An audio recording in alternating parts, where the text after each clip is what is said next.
Hello medical lab technician. तो यदि आप एक मेडिकल लैब टेक्नीशियन हैं और आने वाली एमपी ग्रुप 5 एग्ज़ाम की preparation government post medical lab technician के लिए कर रहे हैं या करना चाहते हैं, तो आपको कुछ ज़रूरी आवश्यक रूल्स फॉलो करने हैं। एक बेस्ट स्ट्रेटजी आपको प्लान करनी है और उसका इम्प्लीमेंटेशन करना है। तो उस बेस्ट स्ट्रेटजी में क्या चीज़ें इंपॉर्टेंट है, सबसे पहला है कि बेस्ट स्टडी।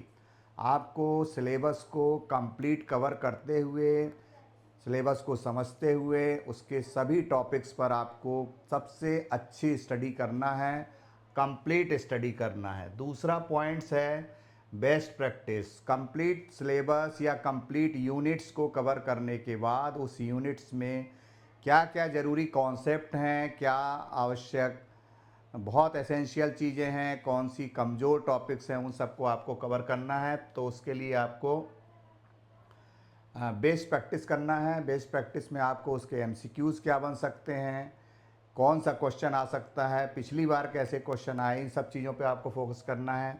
तीसरा है एग्ज़ाम ओरिएंटेड टेस्ट। ये बहुत इंपॉर्टेंट पॉइंट्स है। जो आपने स्टडी की है यूनिट की या कंप्लीट सिलेबस किया है, दोनों ही स्तर पे आपको और उसके बाद आपने बेस्ट प्रैक्टिस करने के बाद जो एग्ज़ाम ओरिएंटेड मतलब एग्ज़ाम के हिसाब से और एग्ज़ाम में किस प्रकार से क्वेश्चन आते हैं, उनका आपको टेस्ट सीरीज़ अटेम्प्ट करना है। और एटमॉस्फियर भी आपका टेस्ट फाइनल जैसा होना चाहिए, जो फाइनल एग्ज़ाम में जो एटमॉस्फियर होता है। आप यदि एक बुक लेके और अकेले में आप टेस्ट दे रहे हैं, वो एग्ज़ाम ओरिएंटेड टेस्ट नहीं है। आपको वैसा एटमॉस्फियर और लोगों के कॉम्पिटिटिव माहौल में आपको वो तो एक शानदार अटेम्प्ट आपको एक टेस्ट सीरीज़ अटेम्प्ट करनी है जो एग्ज़ाम ओरिएंटेड हो पूरी तरीके से।